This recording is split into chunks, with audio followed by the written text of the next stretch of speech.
अस्सलाम वालेकुम स्टूडेंट्स, मैं हूं राव जहां ज़ेब अपने यूट्यूब चैनल फिजिसिस्ट जहां ज़ेब के साथ। स्टूडेंट्स, इस लेक्चर में हम एसएसपी 1 का रिमेनिंग पोर्शन डिस्कस करेंगे। तो अपनी बात स्टार्ट करते हैं हम classical theory of heat capacity या ड्यूलोंग पेटिट लॉ से। तो ड्यूलोंग पेटिट लॉ जो है बेसिकली क्या कहता है कि हाई टेम्परेचर पे जो आपकी specific heat at constant volume होती है वो बराबर होती है 3R के। तो देखें, सीवी का जब टेम्परेचर के साथ हमने ग्राफ बनाया तो यहाँ 3R के बराबर ही है ये, ठीक है। यानी कांस्टेंट है, ये कांस्टेंट रहेगी, ठीक है। यही आपकी classical theory of heat capacity है, जिसके पोस्टुलेट हैं। वो कहते हैं कि एटम जो है वो एक हार्मोनिक ऑसिलेटर की तरह बिहेव कर रहा होता है और all atom vibrate with same frequency. अब जितने भी एटम्स हैं वो सेम फ्रीक्वेंसी से वाइब्रेट कर रहे होते हैं, लेकिन इंडिपेंडेंटली वाइब्रेट कर रहे होते हैं। उनकी मोशन एक दूसरे पे डिपेंड नहीं करती, लेकिन उनकी फ्रीक्वेंसी क्या होती है, सेम रहती है। सीवी जो है वो इंडिपेंडेंट ऑफ टेम्परेचर होती है, यहाँ पे टेम्परेचर पे डिपेंड देखें नहीं कर रही। जबकि एनर्जी जो है वो इसकी कॉन्टिन्यूस होती है, डिफरेंट होती है हर पॉइंट के लिए, हर एटम के लिए। तो ये तो था जो क्लासिकल थ्योरी के पोस्टुलेट थे। बेसिकली जो specific heat at constant volume है वो बराबर होती है C V is equal to partial E over partial T, ठीक है, एट कांस्टेंट वॉल्यूम, ठीक है। लेकिन इसमें जब एक्सपेरिमेंटली देखा गया तो एक्सपेरिमेंटली जो ग्राफ बना सी वी और आर के दरमियान वो कुछ इस तरीके का बना, जैसे मैं आपके सामने अभी बना रहा हूँ।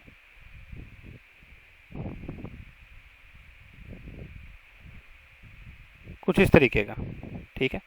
यानी कि ये देखा गया कि स्पेसिफिक हीट जो है वो आहिस्ता आहिस्ता बढ़ रही है टेम्परेचर के साथ, ठीक है। और फिर क्या हो जाती है, 3R के बराबर हो जाती है। लेकिन क्या है कि लो टेम्परेचर पे वो कम भी हो रही है, जबकि क्लासिकल थ्योरी ने कहा था कि वो कांस्टेंट ही रहती है, 3R ही रहती है। तो लो टेम्परेचर पे जो क्लासिकल थ्योरी है वो होल्ड नहीं करती। तो यहाँ पे उसकी मैं डिफेक्ट्स लिख रहा हूँ फेल्स एट लो टेम्परेचर। तो क्लासिकल थ्योरी जो है वो लो टेम्परेचर के पे क्या हो जाती है, फेल हो जाती है, ठीक हो गया। और एक और जगह पे फेल होगी जहाँ पे उसने कहा कि टेम्परेचर से इंडिपेंडेंट है। तो सीवी जो है बेसिकली डिपेंड्स करती है टेम्परेचर पे, ठीक है। कैसे डिपेंड करती है यहाँ पे हम देख लेंगे, ठीक हो गया। तो यहाँ पे हम देख रहे हैं कि ये जो ग्राफ हमने अभी बनाया है ये एक्सपेरिमेंटल ग्राफ है। तो एक्सपेरिमेंटल बेस पे फिर इसकी जो करेक्शन है वो किसने की जी, आइंस्टाइन के मॉडल ने। आइंस्टाइन का मॉडल ये कहता है कि एटम जो है वो हार्मोनिक ऑसिलेटर की तरह ही बिहेव करते हैं और एटम की जो फ्रीक्वेंसी है वो नेचुरल फ्रीक्वेंसी होती है और वो सेम फ्रीक्वेंसी से इंडिपेंडेंटली जो है वो वाइब्रेट या ऑसिलेट कर रहे होते हैं ऑसिलेटर के तौर पे। लेकिन यहाँ पे उसने कहा कि सीवी जो है वो 3R के बराबर तो होती है लेकिन एट हाई टेम्परेचर, ठीक है। हाई टेम्परेचर पे classical theory duelling petit law और आइंस्टाइन मॉडल सेम है हाई टेम्परेचर पे। लेकिन लो टेम्परेचर पे उसने कह दिया कि सीवी जो है वो टेम्परेचर पे एक्सपोनेंशियली डिपेंड करती है। यानी आप यहाँ पे देख रहे हैं जैसे जैसे टेम्परेचर कम होता जा रहा है तो सीवी जो है वो एक्सपोनेंशियली डिके करती जा रही है। एक्सपोनेंशियली क्या करती जा रही है जी, कम होती जा रही है, ठीक हो गया। तो सीवी टी जैसे कम होता है एक्सपोनेंशियली सीवी भी क्या होती जाती है, कम होती जाती है। ये हमने देख लिया। अब नेक्स्ट बात कर लेते हैं कि इसकी एनर्जी एनर्जी क्लासिकल लॉ के मुताबिक, क्लासिकल थ्योरी के मुताबिक एनर्जी जो है वो कॉन्टिन्यूस थी। लेकिन एनर्जी आइंस्टाइन के मॉडल के मुताबिक कॉन्टिन्यूस नहीं थी बल्कि क्या थी, डिस्क्रीट थी। एनर्जी की वैल्यूज़ क्या थी जी, डिस्क्रीट थी। और वो जो डिस्क्रीट वैल्यू थी उस पर आप ये देखें ज़ीरो पे जाके, ठीक है, 0 केल्विन पे जाके सीवी तो ज़ीरो हो जाती है लेकिन एनर्जी ज़ीरो नहीं होती, ठीक है। यानी ग्राउंड स्टेट में जाके बिल्कुल जहाँ पे n इज इक्वल टू 0 हो वहाँ पे E किसके बराबर होगा, n को 0 पुट करें तो क्या आ जाएगा जी, हाफ एच कट ओमेगा। तो ये जो एनर्जी है ये कहलाती है ग्राउंड स्टेट एनर्जी या जीरो पॉइंट एनर्जी कहलाती है, ठीक है। जीरो पॉइंट एनर्जी से मुराद ये है कि जीरो पे पहुंच के यानी ग्राउंड स्टेट पे पहुंच के एनर्जी फिर भी मौजूद होती है। स्पेसिफिक हीट जो है वो तो जीरो हो जाती है लेकिन एनर्जी फिर भी मौजूद होती है। तो यहाँ पे जो है C V is equal to 3R theta E over T, जबकि थीटा ई जो है वो यहाँ पे बराबर है H cut omega over K T K, H cut omega E over K. Theta E जो है वो यहाँ पे बराबर है एच कट ओमेगा ओवर के बराबर है, ठीक है। तो यहाँ पे वैल्यू उसकी पुट की हुई है। तो नेक्स्ट अगर देखें कि इसमें बेसिकली ये जो आपने देखा है आइंस्टाइन का मॉडल, इसमें भी एक डिफेक्ट मौजूद है। इसमें जो डिफेक्ट है बेसिकली आइंस्टाइन का मॉडल ये कहता है कि एटम जो है ना वाइब्रेट करते हैं सेम फ्रीक्वेंसी के साथ, जबकि ऐसा नहीं है। एक्सपेरिमेंटली एटम जो है वो बिहेव करते हैं हार्मोनिक ऑसिलेटर की तरह तो बिहेव करते हैं, लेकिन उनकी जो फ्रीक्वेंसी है वो डिफरेंट होती है और वो एक ख़ास रेंज के ऊपर होती है। ठीक है, तो एटम जो है वो हैव डिफरेंट फ्रीक्वेंसीज। और उसने तो क्या कहा था, उसने जो एटम लिए थे वो एज अ होल नहीं लिए थे, उसने सिंगल सिंगल एटम की बात की थी और तमाम सिंगल एटम्स की जो मूवमेंट थी वो इंडिपेंडेंट मूवमेंट का उसने कहा था, और फ्रीक्वेंसी जो थी तमाम की क्या थी, सेम थी। तो इसकी करेक्शन जो है वो किसने की थी, डिबाई मॉडल ने की। तो डिबाई मॉडल ने क्या कहा कि frequency of all atom is not same, इनकी फ्रीक्वेंसी सेम नहीं होती, जबकि 0 से ओमेगा नॉट तक होती है, यानी एक स्पेसिफिक रेंज में होती है इनकी फ्रीक्वेंसी, और ओमेगा नोट को कट ऑफ फ्रीक्वेंसी कहते हैं। और क्रिस्टल के बारे में उसने कहा कि जी क्रिस्टल को एज अ होल उसने कंसीडर किया, इंडिपेंडेंटली कंसीडर नहीं किया। तो यहाँ उसने CV का फार्मूला निकाल दिया। तो यहाँ से जो है वो 2 केसेस हैं इसके डिबाई मॉडल के, जिसमें पहला केस है जी कि अगर आप ऐसा करें पहले केस में कि आपका ये जो T है ये थीटा D से बहुत ज़्यादा हो। थीटा D मैं पहले ही बता चुका हूँ, H cut omega over KT।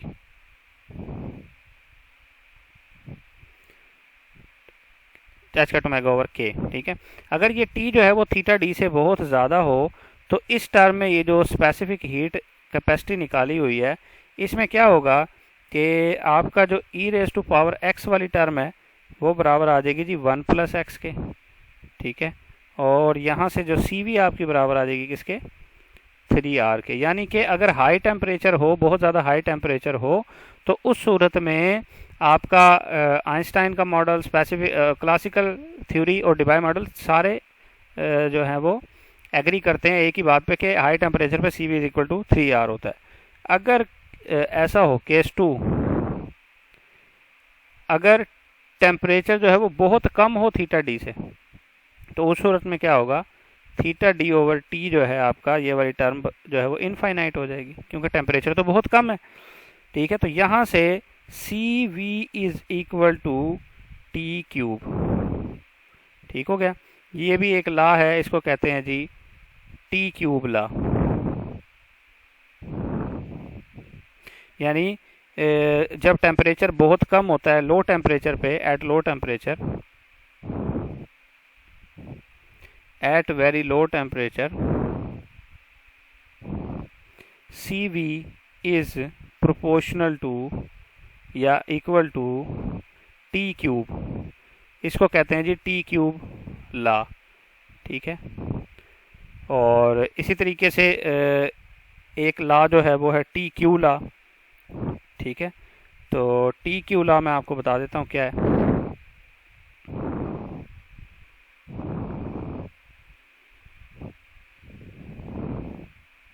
TQ law basically ये कहता है कि देखें, जैसे कि हमने ग्राफ देखा था, यहाँ पे दोबारा बना रहा हूँ।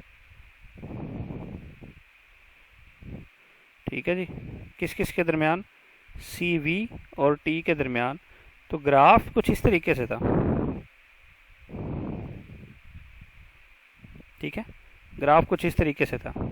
अब ये वाला जो पोर्शन है नीचे वाला, जो कि हमने पहले बनाया नहीं था, वो कुछ इस तरीके से होता है, ऐसे लीनियर सा होता है। ठीक है, तो ये वाला जो पोर्शन है, इस पोर्शन में अगर देखा जाए तो इस पोर्शन में क्या हो रहा है, आपकी जो स्पेसिफिक हीट है वो इन्वर्सली प्रोपोर्शनल है T के साथ, टेम्परेचर के साथ। ठीक है, ये वाला जो पोर्शन था जो हमने ऊपर देखा था, इसमें क्या रिलेशन था, इसमें एक्सपोनेंशियल रिलेशन था। इस पोर्शन में CV एक्सपोनेंशियली डिके कर रही है, एक्सपोनेंशियली डिक्रीज कर रही है टेम्परेचर के साथ, जबकि ये जो नीचे वाला पोर्शन है इसमें इन्वर्सली रिलेट कर रही है। ठीक है, तो आप क्या बताएंगे, एट वेरी लो टेम्परेचर,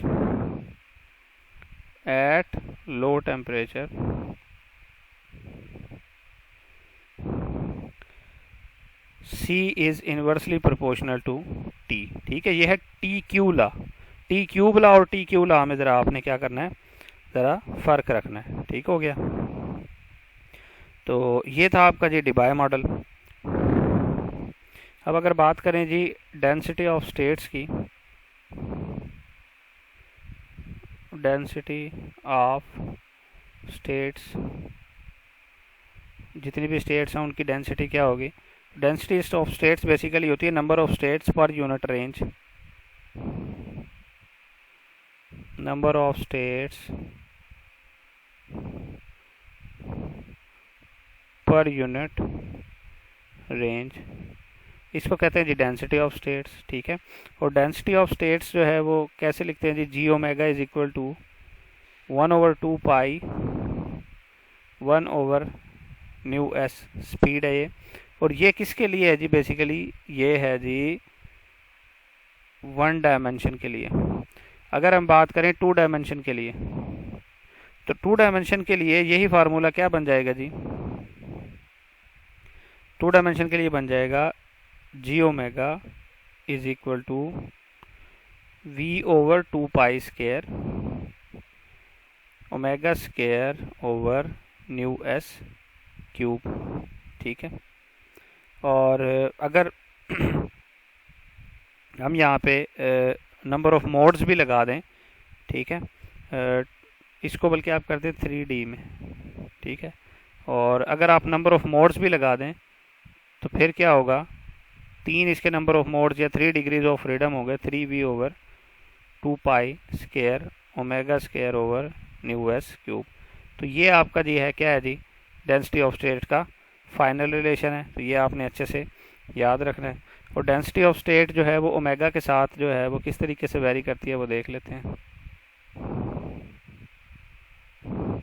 अगर यहाँ आपका जी ऑफ ओमेगा हो डेंसिटी ऑफ स्टेट और यहाँ पे ओमेगा हो, तो जी ऑफ ओमेगा एक्सपोनेंशियली इंक्रीज़ करता है ओमेगा के साथ। तो ये चीज़ आपने अच्छे से क्या करनी थी, याद रख लेनी है। अब हम टी क्यूब ला जो कि मैंने आपको बताया था उसको हम तफसील से जो है थोड़ा सा पढ़ लेंगे, उसको थोड़ा सा उसका एक्सप्रेशन भी देख लेंगे। टी क्यूब ला ये कहता है कि टोटल हीट कैपेसिटी जो है, टोटल हीट कैपेसिटी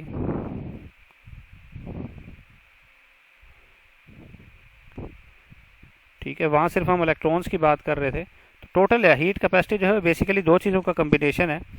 किस किस चीज़ की वजह से जी, एक तो फोनॉन्स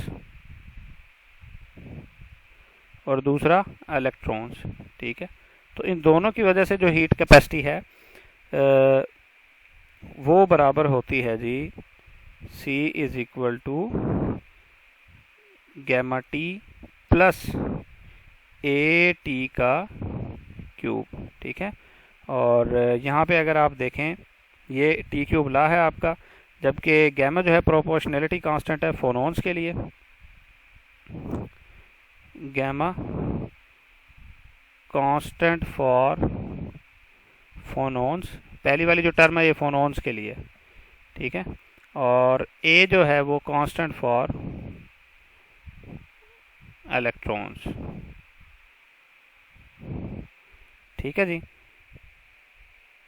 तो आप क्या कर सकते हैं जी, एक ग्राफ बना सकते हैं एक्सपेरिमेंटल और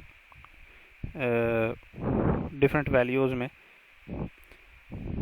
तो आप क्या करेंगे, यही जो इक्वेशन है ये जो आपने ऊपर लिखी है इसको ऐसे कर लें, C/T is equal to gamma plus A T square, T को नीचे ले जाएं। तो ये ग्राफ हम बनाएंगे इस टर्म के दरमियान C/T का किसके साथ बनाएंगे जी, टी स्केयर के साथ। तो अगर ये ग्राफ बनाया जाए तो ये आपकी जो है वो क्या है जी, एक्सपेरिमेंटल वैल्यू है। और थ्योरेटिकल वैल्यू जो है वो इसके थोड़ा सा नीचे होती है, इसमें थोड़े थोड़े डॉट्स होंगे ये दरमियान से।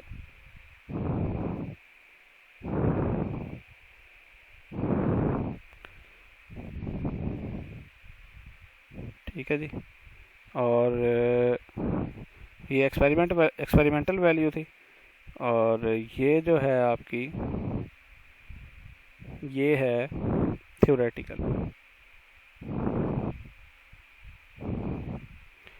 और ये ऊपर वाली क्या है जी, एक्सपेरिमेंटल। ठीक है जी। तो ये आपके जो हैं वो प्लॉट हैं। अब हम बात करेंगे थर्मल कंडक्टिविटी की। इलेक्ट्रिकल कंडक्टिविटी हम देख चुके हैं, अब थर्मल कंडक्टिविटी देखेंगे।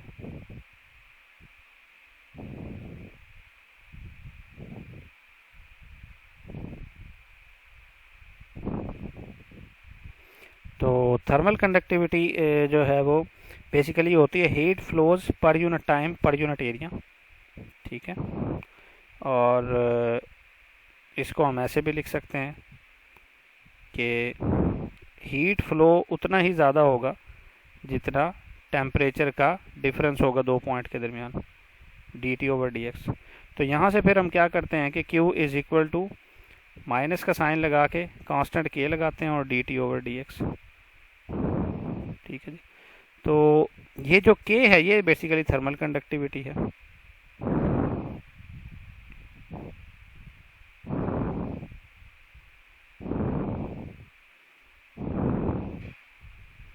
K जो है वो थर्मल कंडक्टिविटी है। ठीक है। और नेगेटिव साइन किस वजह से है कि अगर टेम्परेचर इंक्रीज करेगा तो डिस्टेंस जो है वो क्या करेगा, डिक्रीज करना शुरू हो जाएगा। ठीक है। या आप ऐसे भी कह सकते हैं कि नेगेटिव साइन जो है बेसिकली वो इसलिए है कि जैसे जैसे हीट फ्लो करती जाएगी वैसे वैसे आपका टेम्परेचर डिफरेंस कम होता जाएगा।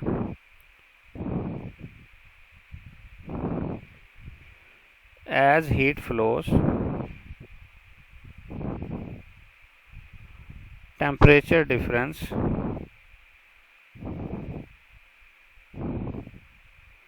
लोअर्स। टेम्परेचर डिस्टेंस क्या, टेम्परेचर डिफरेंस जो है वो लोअर होता जाएगा जैसे जैसे आपका टेम्परेचर जो है वो या हीट आपकी फ्लो करती जाएगी। अब थर्मल कंडक्टिविटी सॉलिड्स में किस किस वजह से होती है देख लेते हैं। सॉलिड्स में जो थर्मल कंडक्टिविटी है वो दो वजूहात की बिना पे होती है। टोटल थर्मल कंडक्टिविटी बराबर है thermal conductivity due to phonons plus thermal conductivity due to electrons. ठीक हो गया। तो सॉलिड्स में जो है वो इन दोनों की वजह से होती है। कंडक्टर में अगर देखा जाए तो कंडक्टर में जो है थर्मल कंडक्टिविटी सिर्फ इलेक्ट्रॉन की वजह से होती है। इंसुलेटर में ड्यू टू फोनॉन्स होती है और सॉलिड्स में इन दोनों की वजह से होती है। ठीक है। कंडक्टर्स में सिर्फ thermal conductivity due to electrons होती है। इंसुलेटर्स में thermal conductivity due to only phonons होती है। अब बात कर लेते हैं जी लॉरेंट्ज नंबर की, जो कि इम्पोर्टेंट टर्म है।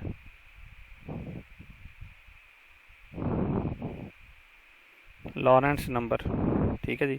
लॉरेंट्ज नंबर जो है बेसिकली होता है ratio of thermal conductivity to the electrical conductivity.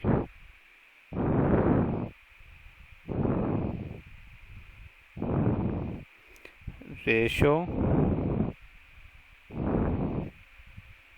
Of thermal conductivity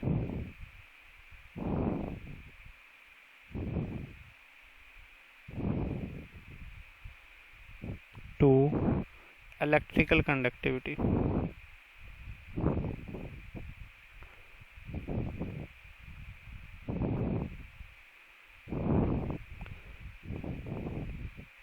इसको कहते हैं जी लॉरेंट्ज नंबर। और लॉरेंट्ज नंबर जो है उसका फार्मूला क्या है जी, L is equal to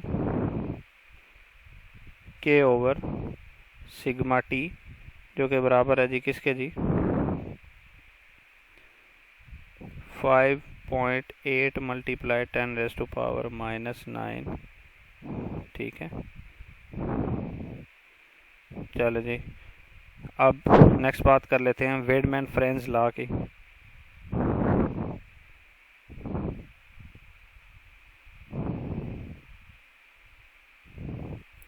वेडमैन फ्रेंज law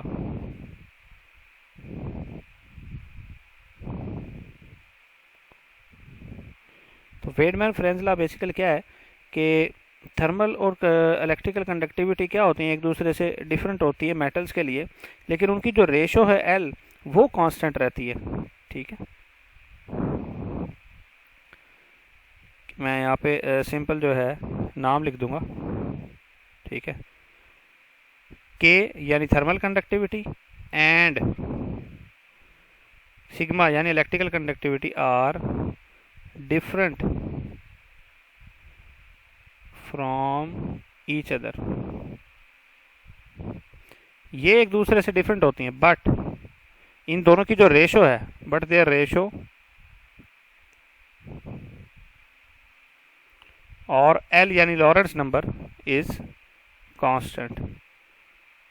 ये कहलाता है जी वेडमैन फ्रेंज लॉ। और यहाँ पे जो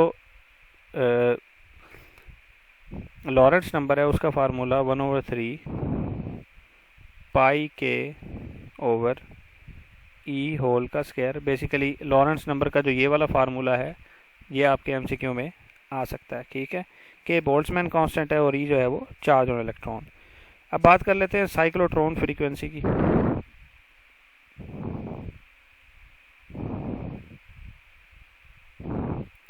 साइक्लोट्रॉन फ्रीक्वेंसी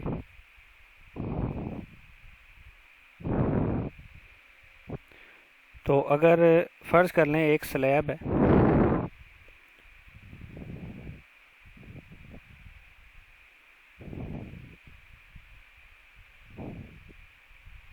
एक स्लैब है, उस स्लैब पे क्या किया हुआ जी, मैग्नेटिक फील्ड अप्लाई किया हुआ है।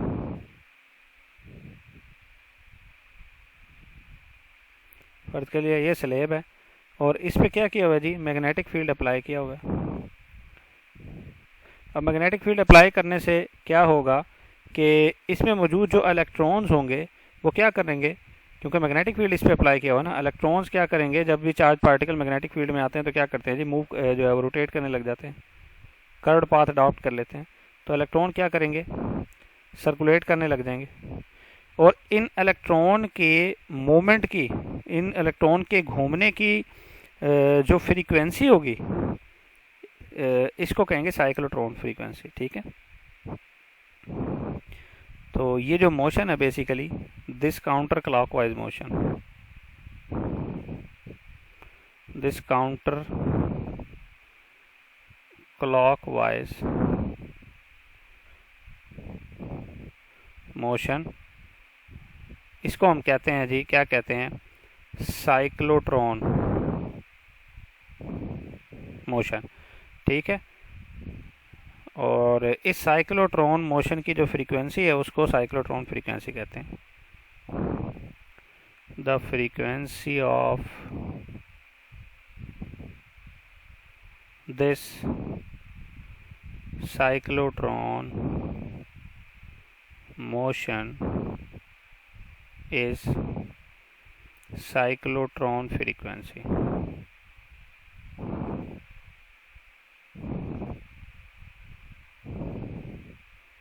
ठीक है जी, ये साइक्लोट्रॉन फ्रीक्वेंसी कहलाएगी। और साइक्लोट्रॉन फ्रीक्वेंसी ओमेगा आर जो है वो बेसिकली बराबर होती है E B over M steric. अब ये जो एम स्टेरिक है ये इफेक्टिव मास है और इफेक्टिव मास मैं आपको समझा चुका हूँ ऑलरेडी इससे प्रीवियस वीडियो में। ये नेगेटिव भी हो सकता है किस में जी, एनर्जी फॉल रीजन में, और इसका फार्मूला भी मैं ऑलरेडी आपको बता चुका हूँ। तो ये आपकी क्या है जी, साइक्लोट्रॉन फ्रीक्वेंसी है।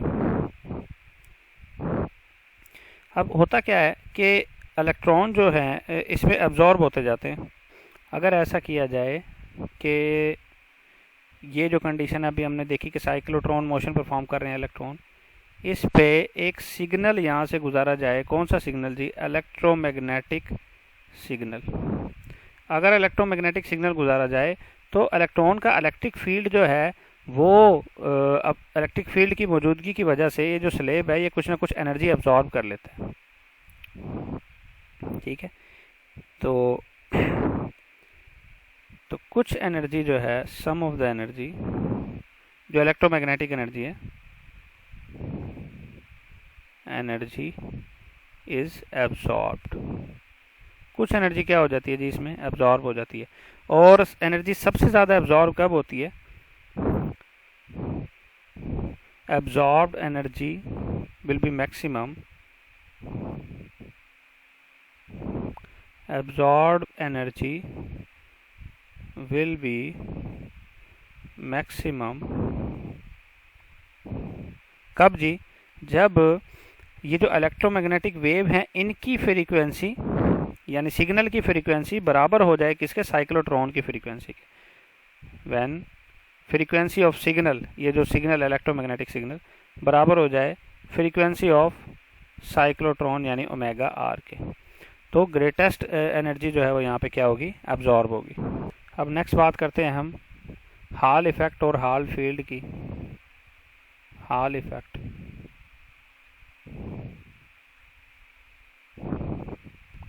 तो हॉल इफेक्ट के लिए हम एक मटेरियल कंसीडर कर लेते हैं। फर्ज कर लिया ये मटेरियल है,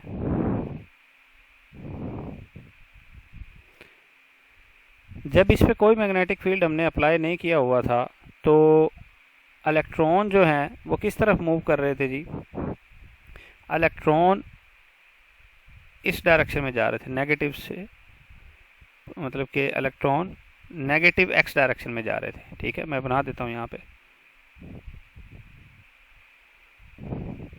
ठीक है, तो ये क्या है जी, एक्स है, ये वाई है, ये जेड है। आपने क्या किया जी, पहले इलेक्ट्रॉन जब इस पर कोई मैग्नेटिक फील्ड अप्लाई नहीं किया था तो इलेक्ट्रॉन जो है वो नेगेटिव एक्स डायरेक्शन में मूव कर रहे थे और करंट किस तरफ जा रहा होगा, पॉजिटिव एक्स डायरेक्शन में। करंट जो है वो इस तरफ जा रहा होगा, जाहिर बात है, पॉजिटिव एक्स डायरेक्शन में। फिर आपने क्या किया, एक मैग्नेटिक फील्ड इस पर अप्लाई कर दिया आउट ऑफ द पेज। एक मैग्नेटिक फील्ड आपने अप्लाई कर दिया इस पर आउट ऑफ द पेज। अब जब आउट ऑफ द पेज आपने मैग्नेटिक फील्ड अप्लाई किया तो ये जो इलेक्ट्रॉन है बजाय इसके कि ये सीधा किस तरफ जाएं, नेगेटिव एक्स डायरेक्शन में जाएं, ये बेंड हो जाते हैं फिर इस तरफ। क्यों बेंड होंगे, क्योंकि मैग्नेटिक फील्ड आपने अप्लाई किया। तो उसके नतीजे में क्या होगा कि इलेक्ट्रॉन जो है वो नीचे नीचे की तरफ आते जाएंगे और लोअर पोर्शन में नेगेटिव चार्ज की कंसंट्रेशन बढ़ाते जाएंगे। तो नेट चार्ज जो है नीचे की तरफ वो नेगेटिव बन जाएगा और इसके नतीजे में ऊपर वाली सरफेस पे, ऊपर वाले पोर्शन में एक नेट पॉजिटिव चार्ज आ जाएगा। ठीक है, तो एक पॉजिटिव और नेगेटिव चार्ज के दरमियान एक इलेक्ट्रिक फील्ड पैदा हो जाएगा। ठीक है, और वो जो फील्ड पैदा होगा उसको हम कहते हैं जी हॉल फील्ड। ये कहाँ है, from positive to negative. E H के बराबर है, ई एच यानी hard electric field, Hall electric field. ठीक हो गया, और ये जो हॉल इलेक्ट्रिक फील्ड है बेसिकली ये बराबर होता है E H is equal to -1/n_e, n number of electrons, charge on electron E, J X current density along X axis multiply by B यानी मैग्नेटिक फील्ड। ये है हॉल फील्ड। ठीक है, और इसमें से ये जो -1/n_e है ये बराबर होता है आर एच के। R H is equal to -1/n_e, और ये जो आर एच है ये कहलाता है जी हॉल कांस्टेंट। हॉल कोफिशिएंट कह दें या हॉल कांस्टेंट कह दें, आपकी मर्जी है। ठीक है जी, तो ये हॉल कांस्टेंट है और ऊपर वाला जो फील्ड है वो क्या है जी, हॉल फील्ड। इसको कहते हैं हॉल इफेक्ट। ये आपने अच्छे से याद रखना है। तो ये हमारा जो है वो नेक्स्ट पोर्शन था SSP 1 का। तो ये सब्जेक्ट ख़त्म हो चुका है। नेक्स्ट वीडियो तक के लिए अल्लाह हाफ़िज़।